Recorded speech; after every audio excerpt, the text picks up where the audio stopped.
The topics and opinions expressed in the following show are solely those of the hosts and their guests and not those of W4CY Radio, its employees, or affiliates. We make no recommendations or endorsements for radio show programs, services, or products mentioned on air or on our web. No liability, explicit or implied, shall be extended to W4CY Radio or its employees or affiliates. Any questions or comments should be directed to those show hosts. Thank you for choosing W4CY Radio.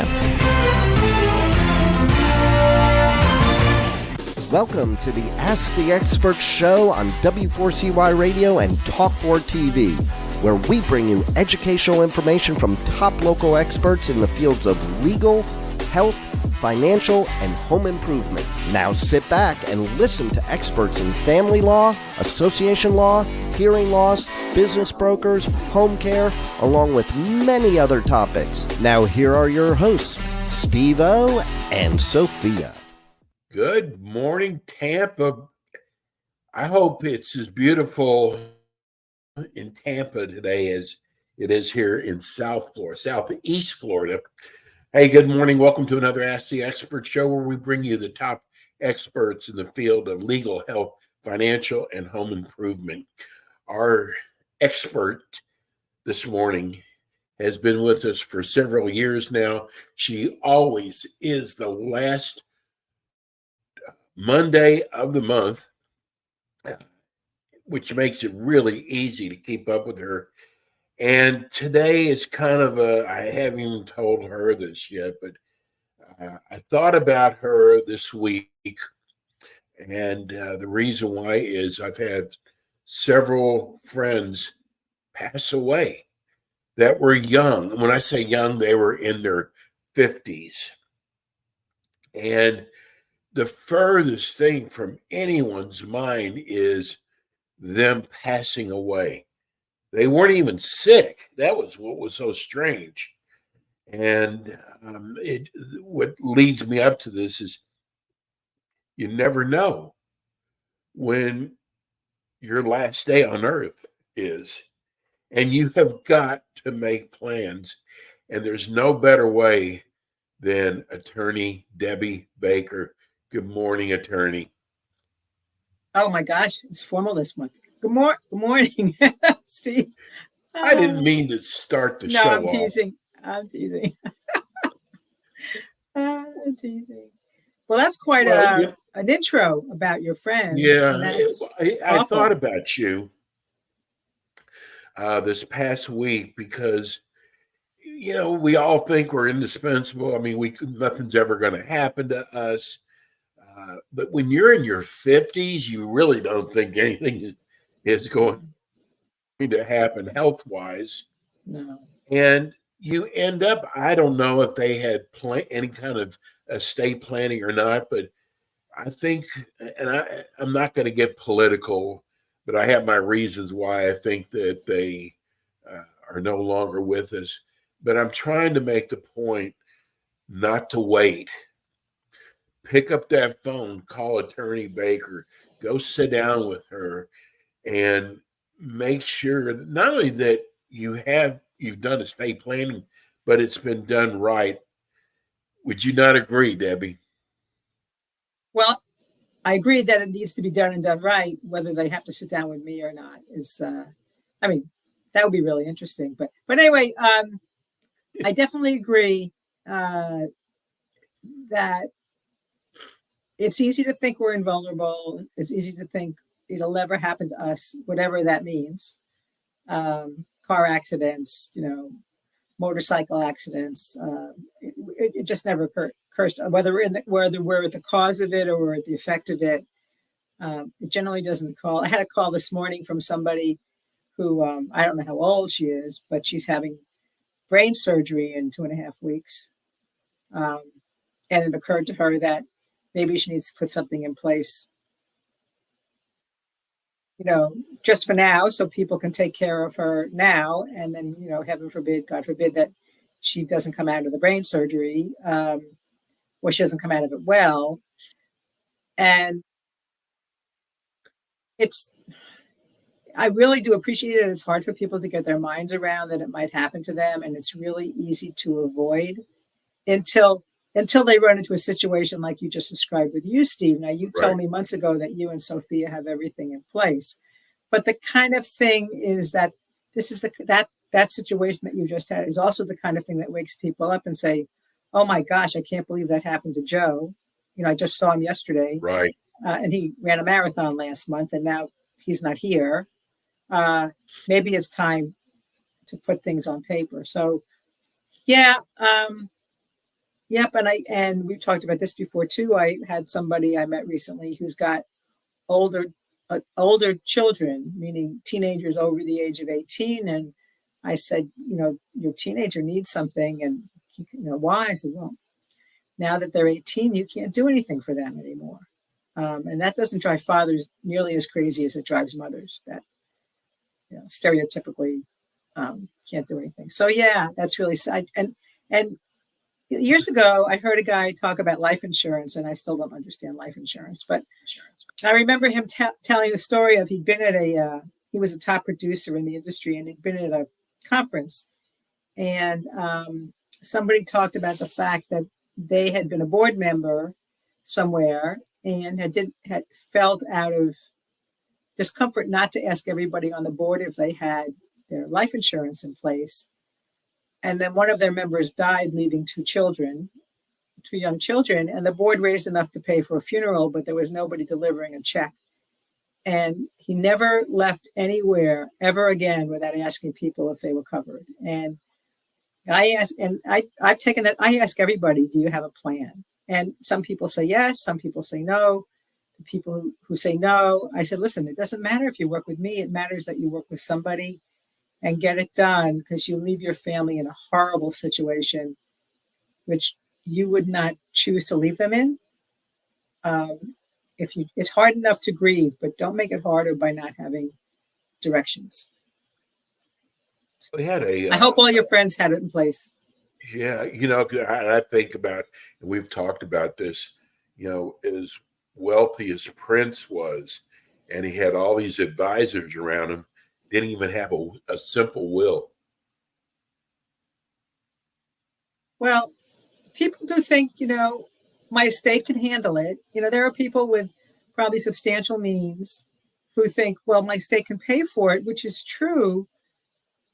But it's the emotional grief of the paying. Even if, recently I've had 2 or 3 people say, I have a will and everything goes to my child. I went, okay, everything goes to your child. But if it's just that, all you have in your will is my child gets all my money and my child gets my home, that child is going to have to go to court to get the right to have it.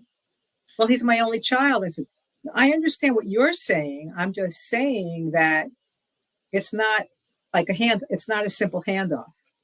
It's not a simple handoff to your child. Yes. And there are things you can do which makes it a reasonably simple handoff. But without doing those things, it becomes complicated.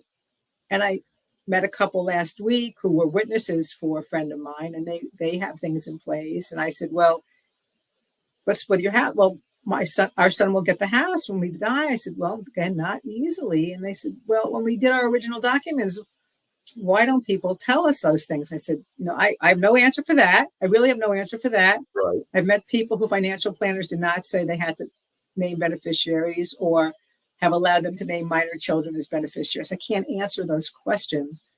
I don't know. But actually, in fairness to the professionals involved, you and I, Steve, have both had numerous occasions where people have told us things and we either can't hear them or we won't hear them. And then all of a sudden, when it becomes relevant, it's like, why didn't you tell me? And right. I know this has happened countless times with my husband. I'll say, Steve just told me this, and I'm probably pretty certain you've told me that a dozen times over the last year. And he's finally learned to say, I'm just glad you finally heard it. So maybe these people do tell them, but they don't have another answer. And so in fairness to the professionals, but let's see, on October 5th, I will have had my license for 8 years. And when I tell people, I said, I didn't know this stuff 8 years ago. There's no reason you should know it at all. But you need to talk to somebody about getting it done. Will you stay? Well, yeah. It's important. Listen, I want to talk about goals And, like, where am I going to live? Who's going to take care of me? Right. How am I going to pay for it? Let's talk about those, Debbie. Okay. So the thing, the thing I learn more and more is the documents that people need now. Like Steve, you were talking before. Excuse me, my cat's shedding in my nose here. Um, uh, um, you were talking earlier about somebody having to go to a hospital to get a test. Okay. So the thing that happens is, again, going back to vulnerability or invulnerability, we don't think about stuff happening which leaves us incapacitated. And it's really important to think about, like, what happens if I get incapacitated? Where am I going to live? What were the other two questions? Where am I going to live? Who's going to pay for it? Who's going to pay for it? Okay. And I've started talking, certainly with my older clients. I mean, older, I mean in their 70s, maybe 80s, and ones who aren't well, regardless of their age. People have current powers of attorney, but the powers of attorney don't allow for somebody to do applications for government benefits. So the person I signed last week had a power of attorney, but it didn't allow for that. And if for some strange reason she needed to be in a nursing home, Medicare, which doesn't apply to people under 65, unless they're disabled, doesn't pay for nursing home care. So it's wow. And people understandably think it does. I mean, it's they think Medicare covers everything, but it doesn't. So where will I live is a really important question to ask.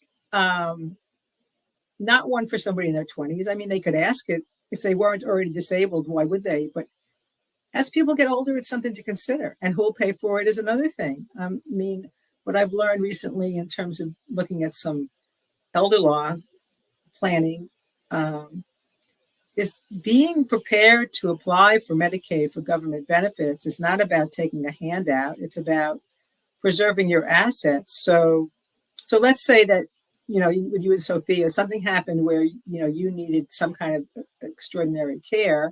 You own your home together. Let's just say you need to protect Sophia. I mean, her resources need to protect it. You don't want her to have to go broke so you can get government benefits. So part of the whole idea is, how do you take advantage of what the government has available legally, ethically, morally? And so if you need even care for a short while, you know that she's going to be okay. She hasn't had to spend down your last dollar, I mean your combined last dollar, to get benefits. So that's kind of where will I live, who will pay for it. And people, back to people who have lots of resources who don't do planning because they know their estate can pay for it. Certainly there are a lot of people who wouldn't ever need those benefits. But for the most part, we're talking about not people in quite the position Prince was in, but people who have sufficient assets where they'll be able to do it. They'll be able to pay for private care or whatever. It's a really, really important subject. And as I've moved along in this legal practice, I've become more aware of it's an uncomfortable conversation and people need to have it. Yeah. Yes. I have Medicare, Debbie, but I cannot tell you what is the difference in Medicare and Medicaid. Okay. So Medicare is something you get when you're 65, or you get if you've been collecting Social Security disability for 2 years, you will, regardless of your age, you'll get Medicare. So that's health care coverage. Okay, that's health care coverage. Okay. Medicaid is asset and income based. So there's no means testing for Medicare. You don't have to have a certain income or above a certain income to qualify for Medicare. To Medicaid, you're within a constrained asset amount and income amount. So in nationally, the individual income amount right now for Medicaid is $2,742. It gets adjusted every year.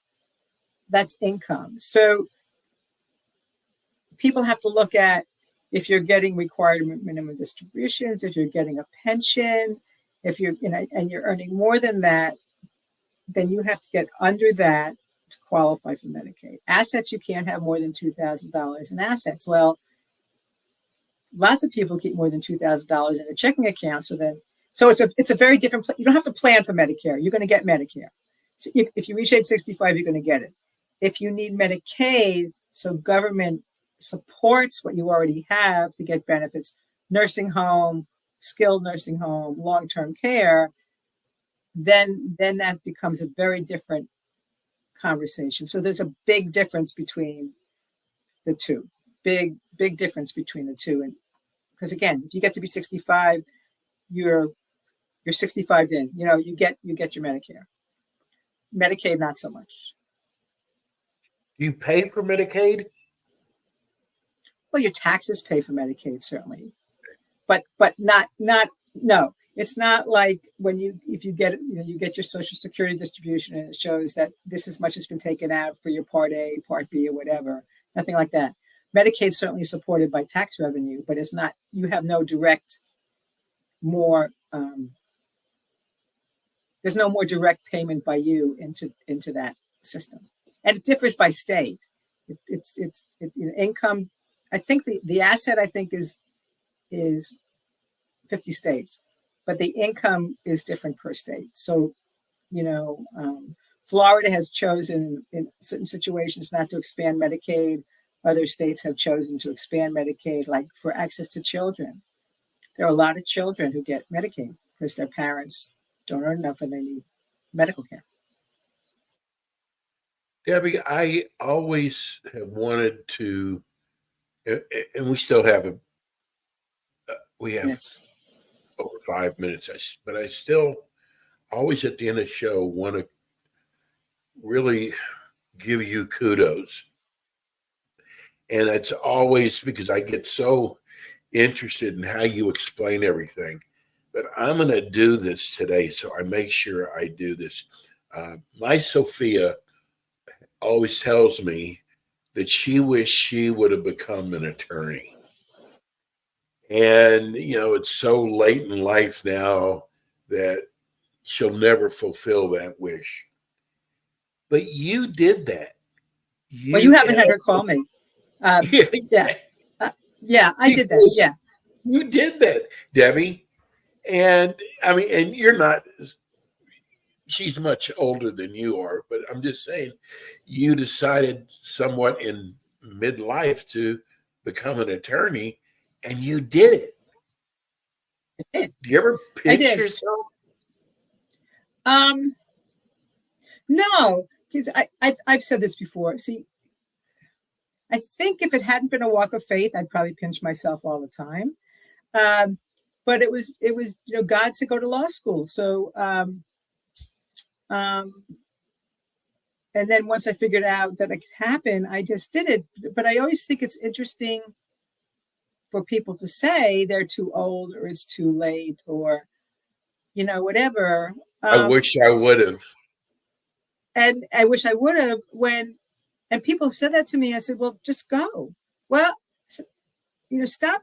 Don't make excuses. I mean, if you want to go, go. If you don't want to go, don't go. But don't make excuses. And recently somebody posted on Facebook, what did you always want to do? What did you want to do when you were younger? And I said, well, I always wanted to be a doctor. Always wanted to be a doctor. And I got to be a doctor almost 50 years to the day after I graduated from high school. Wasn't a medical doctor, but I was a doctor of law. And I had not realized that until shortly before I graduated. And I still get moved by that because that was my dream always, to be a doctor. But when people say, and you can tell Sophia, I've had 3 people complete their undergraduate, they're either AAs or their BAs or a law degree using me as an inspiration, which was not what I had set out to do. And it's so humbling to know that that's the case. So, if anybody who's watching, listening, I mean, if you have something that you want to do, you need to find if it's not, if it doesn't, it's not a walk of faith, but it's something you want, find the people around you who will support you to do it. And you need people around you, not who are going to like not say, are you sure? Or not say, do you really? But they're not going to ask you to defend yourself. They're going to be there to stand with you as you pursue the dream. And the people who don't want to do that, so going to law school, two of my brothers were like just enthralled and tickled. And my older brother said, well, why don't you just be a paralegal? And I went, well, that wasn't what I heard. And I don't take orders well. So paralegal wasn't going to work for me. He said, but your age, I said, like my age is like, that has nothing to do with, what does that have to do with it? Well, what about the money? What has nothing to do with it. Has to do with, this is the path I'm on. And if you're not going to support me, then go away for 4 years. I mean, it's okay. I understand you love me, but you're not helping here. Right. And Debbie, let me go one more step even further. Not only did you become an attorney, but of all areas of law to practice, you went into an area of law that you really, truly have to really care for other people. Because there's a lot of emotion that's involved in estate planning. Yeah, there is. So it shows where your heart is. That of all areas, I mean, the easiest would have probably been family law. You could have started making money right away. But you went into estate planning, which I know a lot of estate planning attorneys from Ask the Experts. You really, really have to care about people. And it's so obvious that you do. Thank you. Thank you. It's been a real gift. God knew what he was doing. Always. He knew it. He knew what he was doing. He hasn't told me he made a mistake. And every time I talk somebody out of needing me, because there's a way to do what they want to do without needing a lawyer, or I can direct them to, if it's not me, I can direct them. I've always been driven to be of service. There's nothing more that gives me greater pleasure than to be of service. So this woman who called me this morning, who's going to have, she says, well, we need to talk about fees and we need to talk about time. I said, well, my fees are exorbitant and it'll take endless time. And then I laughed. I said, here's the thing. We'll make it work. We will get it done before October 13th. Not to worry. We'll have it done and you'll be fine. And, I've done several like that, which are even a faster turnaround than that. Because if I can give you peace of mind going into the hospital, Steve, or a friend of yours, so that your loved ones have peace of mind, there's just no greater joy. There's no greater joy. Well, we have run out of time. For those of you who are listening on radio, Debbie, give everybody your phone number and how they can reach you. Sure. I'm in Tampa at 813-586-1332. I'm licensed in the state of Florida. But if you have somebody who has a question, there's general knowledge I can provide, and I'm always glad to have a conversation. Always. Well, as always, I love talking to you. Debbie will be back with us again the last Monday of the month in October. God bless you. Too, kiddo. Thank you, Debbie. Yeah, my pleasure. Have a great day. You too. And that's attorney Debbie Baker, our estate planning attorney. We're going to go to a break. When we come back, we have two incredible attorneys. I cannot wait to talk about personal injury law. We'll be right back. And we are back with the Ask the Expert show on W4CY Radio and Talk4 TV with your hosts, Steve-O, Sophia, and their expert guests. And we are back. Today, I just read that Florida is going to be under another weather situation. It's that time of the year. But you know what? Life goes on, and we'll keep everybody in prayer. Our next experts, who this is a subject, a law subject that everybody, God forbid, has to go through once in life. And it's either an automobile accident or it could be a slip and fall in a store. But there's so many people who don't know what to do and don't know their rights. And we had so many of you contact us wanting us to get a personal injury attorney. There's a lot of personal injury attorneys out there, but there's not a lot of great personal injury attorneys out there. Let me welcome you to two attorneys. Good morning, ladies. Good morning. Good morning. How are you? Hey, listen, I had some problems this morning. We've opened up in a couple new cities, and sometimes it's more than one person can handle, but we're here. The name of your law firm is Zervis and Culta. And I got to tell you, after our first show, I learned so much about auto accidents and slip and falls. And I want to continue with that today. But before we get started, tell everybody about your background and your law firm. Well, I'm Angela Zervos, and one of the partners with Lauren and Zervos and Calta. We're licensed. Both of us are licensed in the entire state of Florida, so we can handle a case anywhere. But we personally handle, anything from car accidents, bike accidents, pedestrians, motor slip and falls or trip and falls, like we talked about, medical malpractice. Anything that involves, an injury, even a wrongful death. Unfortunately, we see those as well. And we're both trial attorneys. So, if a case deserves to go to trial, that's one of the things that I think separates us from the majority of attorneys who label themselves as personal injury attorneys. We'll actually go the extra mile and go to trial and let a jury decide instead of the insurance company decide what the client's case is worth. So you're good litigators too. It's a lot of work. Yes. A lot of work. And I just want to say something, Lauren, before, is there's a lot of attorneys that no longer practice medical malpractice. And you just said that you do. No, we do practice medical malpractice cases. They're just extremely expensive and difficult. They take a long time to get to the final stages, and the burden of proof, it's very difficult to successfully prove that a doctor acted outside the acceptable standard of care.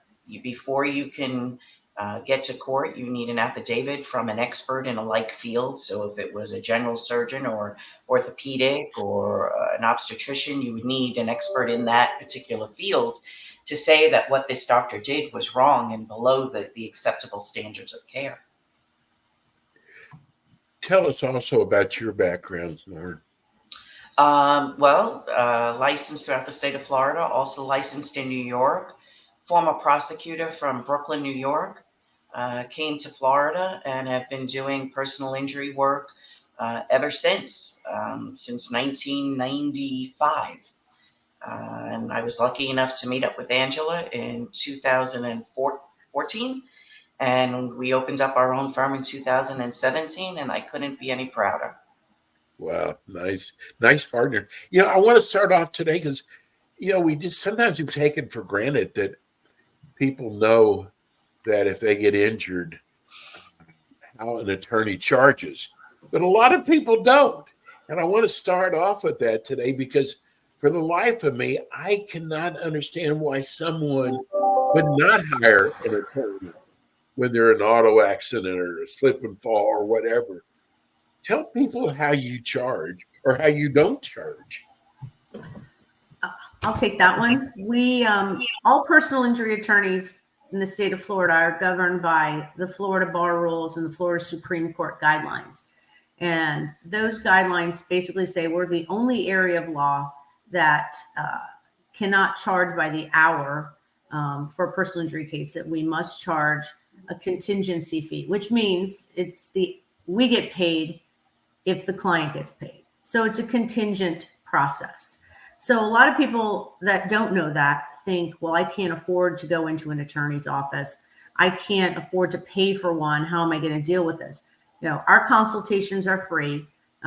We're happy to go to someone's home or the hospital if they need to. We're happy to help get people to our office if they can't. And we'll sit down and we'll talk to them if need be for 2 hours, and it's free. And we tell them about, the process, and we tell them how we get paid. So getting back to the actual fees, it's a sort of a sliding scale, the percentage. So it's typically 33 1/3% if the case does not go into litigation.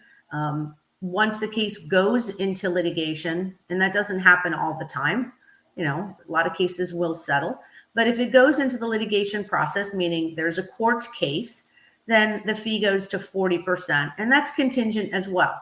And Lauren and I made a decision a long time ago that any monies that we spend in terms of the costs of litigating, so whatever comes out of the firm's pocket to litigate the case, would be a cost that if we didn't prevail on the case, that we would eat those costs. So it's usually no cost to the client.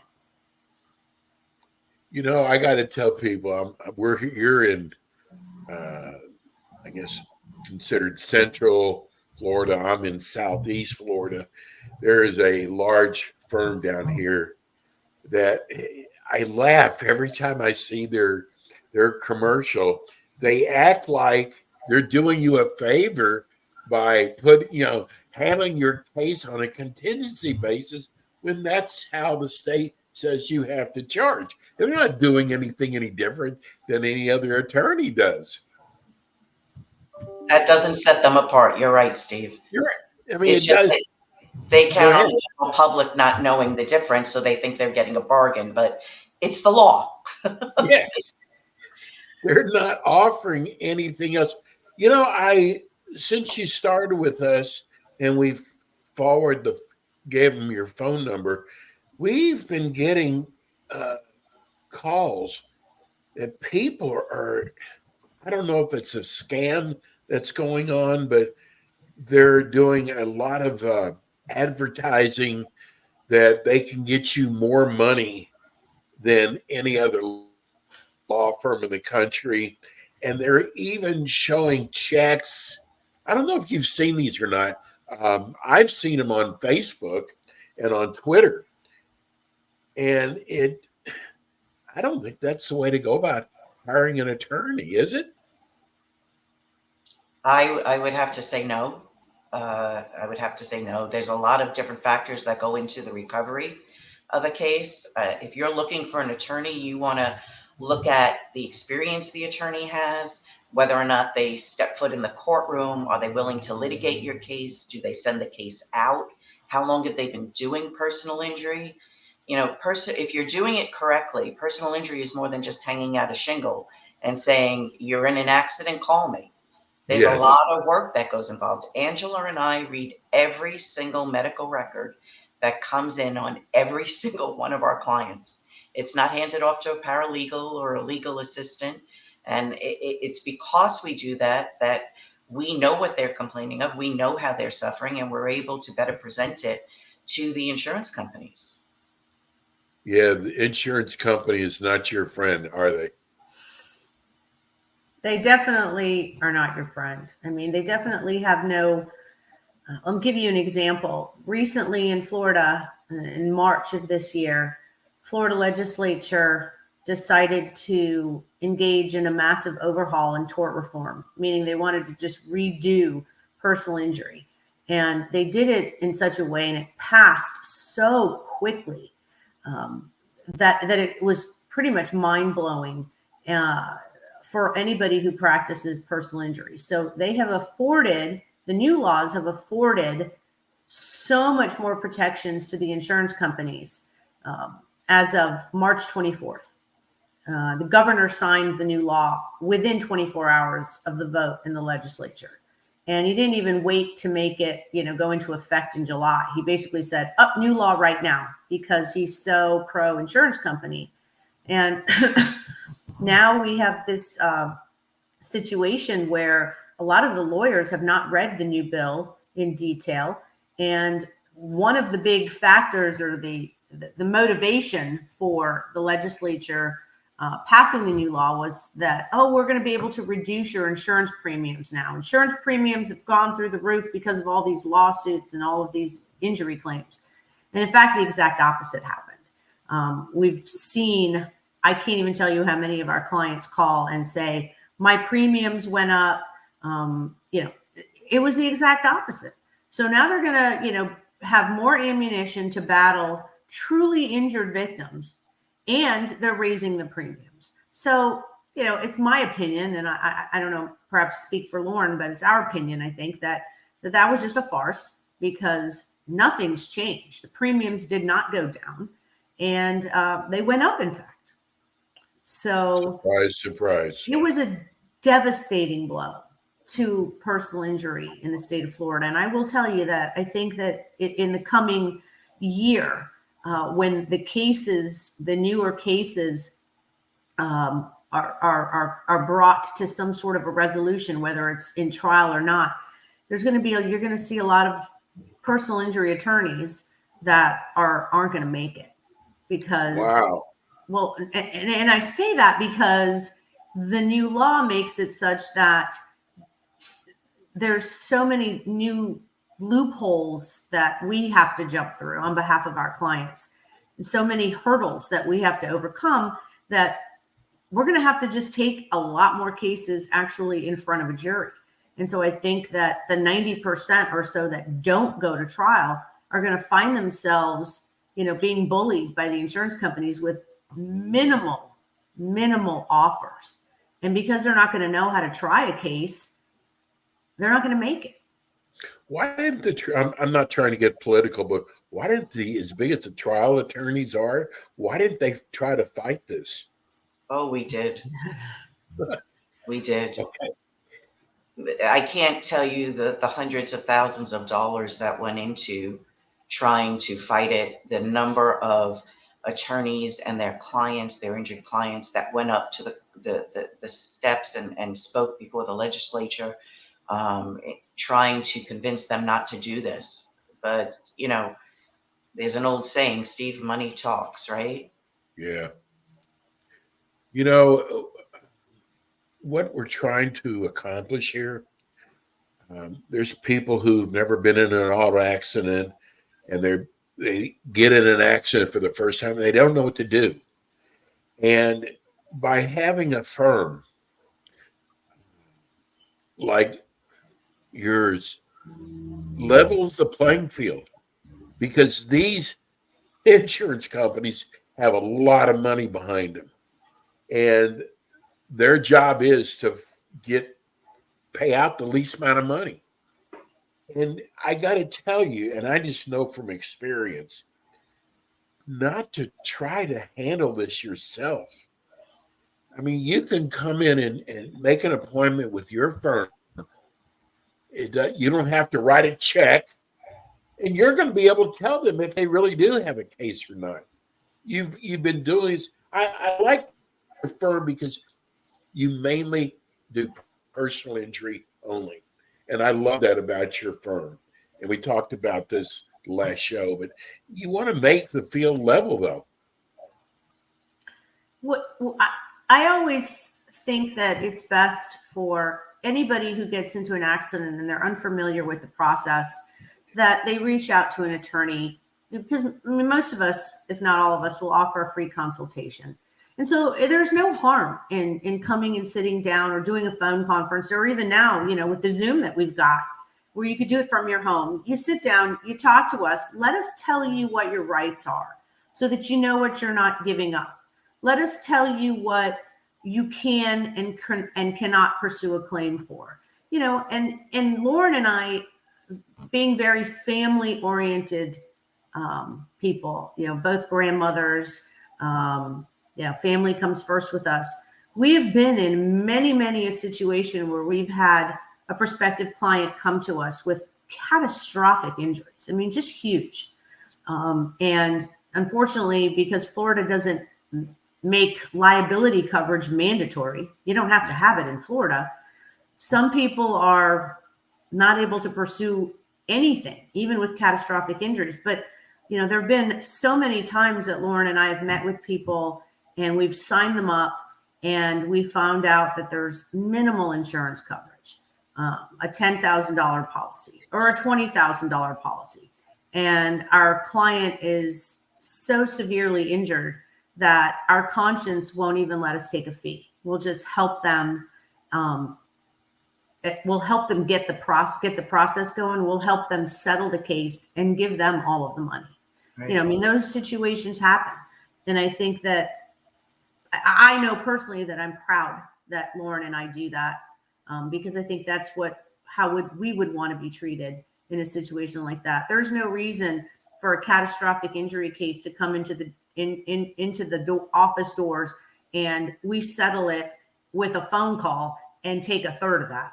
We don't do that. We can't live like that. We can't do business like that. And that's something that we're very proud of. But getting back to it, there's no harm. There's no downside. There's only a plus side to meeting with an attorney or talking to them on the phone. You know, obviously somebody with the experience and somebody that's willing to talk to you, you know, and spend that time no matter how long it is. And Lauren and I, that's what we do. The only thing I would caution, Steve, is when people call an attorney for a free consult, make sure they're speaking with an attorney, not a case manager, not an investigator, not a legal assistant. There's a reason why those people aren't lawyers. They don't know the law like a lawyer should know the law. So insist on speaking with a lawyer. You call in, you tell our assistant a little bit what it's about, even if it's not necessarily something that we're going to be able to help you with. Angela and I get on the phone and we'll walk you through why we will, why we won't, what we think you may be able to do, what you shouldn't do. So that's my only caution to people out there is make sure you speak to an attorney. I bet you I've had at least 25, and I wasn't even in an auto accident. I don't know even how they got my number. Intake, that's the best word I hear. I'm with intake of so-and-so law firm. It's like, what is intake? But I love the fact that you two speak to them yourself and not a clerk. I'm not putting clerks down, but you really go the extra mile though. I've never, if I was in an accident, I've never used a chiropractor before. Or when you're a doctor who specializes in auto accidents, do you help with that? Well, there's really no doctor that should specialize in auto accidents. If you're having, pain in the spinal areas, a chiropractor is a consideration. An orthopedic is a consideration. Physical therapy is a consideration, all depending on what the complaints are. Certainly, we have worked with clients that have treated with doctors all throughout the state, and we will share our experiences that the clients have had with those physicians if asked. Absolutely. So you might give 2 or 3 different physical therapists for them to choose from, because I wouldn't even know who to contact. Well, we don't necessarily refer people to certain physicians. We let them decide, what kind of doctor they want to see. Some people don't want a chiropractor. Some people want a real, like a medical doctor. Some people choose to go through their primary care doctor and then get a referral to physical therapy, perhaps an MRI. It all depends on, how hurt they are at the time. But that's not something that Lauren and I are typically do, is refer people to a specific doctor, because I think that the client should actually find the doctor that they feel comfortable with. Now, going back to what you said a few minutes ago, doctors that specialize, I will tell you, there are a lot of doctors that say they will not see a patient that has was in a car accident or had a slip and fall. Even people's own primary care doctors turn them down all the time, and they say, we don't do personal injury.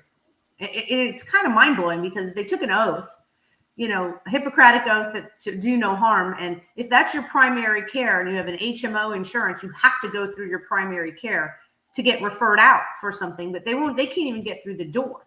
And the reason so many doctors don't want to do personal injuries because they think that, they're going to get called into court. Right. They're going to have their depositions taken. They don't want to deal with any of that. So, we do sometimes find that our clients have difficulty finding a doctor that is willing to treat with them. And we do have lists of doctors' names, that we know do personal injury, and we just let the client decide where they want to go. I read one of the scariest articles the other day that I don't even know if this could be true. 50% of people in Miami do not have auto insurance. That's a big number. 50%? I mean, do you think that could be really true? Yes, absolutely. Absolutely, which is why we tell everybody that walks through our doors, buy uninsured motorist coverage. Because if you're in an accident and somebody else is at fault and they don't have liability insurance, uninsured motorist coverage steps in the shoes of the person that hit you, and you're able to pursue your insurance company for compensation, just as if it was the person that hit you. Do you see it? Do you see a lot of that? Yes. Steve, we see it probably every week. Nobody wants to have an expensive insurance policy. Nobody wants that, but they have no idea how important it is to have a good insurance policy, auto insurance, because it protects everyone in your entire household. But, people think, I won't get into an accident, or my insurance agent said I don't need uninsured motorists. That's true. You don't need that. But we're telling you that it would be a monumental mistake not to have it, because there are too many people in Florida who don't have bodily injury liability. Florida is one of 6 states throughout the entire country that doesn't require liability coverage. We live in a place where it's incredibly dangerous to drive. I mean, let's not forget about the fact that all the people that are coming down here now to live. So the roads are dangerous, and you've got no requirement for the type of insurance coverage that would protect us. So it is imperative that you invest in uninsured motorists. We can't encourage that enough to people. I stopped riding my motorcycle because here in Florida, it's very dangerous. We have an older demographic, and sometimes they don't see you. And I can't tell you, I never had a problem until I moved to Florida. Roads get very dangerous here. What is the first thing that people should do? We only have a few minutes, but what is the first thing that people should do if they're in an automobile accident? First, assess that everyone's okay. And if not, get proper medical care immediately. But you definitely want to exchange information. You want to take photographs, if you can, with your phone of the property damage, of the positioning of the cars, especially if there's going to come down to an issue of liability, who's at fault. You want to get witness names. If there's anybody who stopped, who said, I saw what happened, you weren't at fault, you want to get their name and number. Call the police so that you can document what happened and have an actual report. And then before you do anything with any insurance companies, we always recommend call the attorney. It's a free consult. Right. We've been running, for the people who are watching TV, we've been running your phone number. For those listening on radio, give everybody how they can reach your office. We've got about a minute left. Sir, we are in our main office is in Tarpon Springs. We have an office also in Spring Hill, St. Pete, and Clearwater, where we can meet with clients. And we can be reached at 727-937-3171. I am so glad we've got you both, and you'll be back with us again next month for several shows. Everybody, thank you again. Great answers. And we'll see you all again next week with more Ask Yes. the Experts. Thanks, ladies. Thank you, Steve. Have a good week. You too. Bye-bye. Bye-bye. Thanks for tuning in today to the Ask the Expert show on W4CY Radio and Talk4 TV. Tune in next week and every week to hear more from our experts on personal injury, insurance, air condition repairs, estate planning, Medicare, and many other topics in the areas of legal, health, financial, and home improvement. See you next week.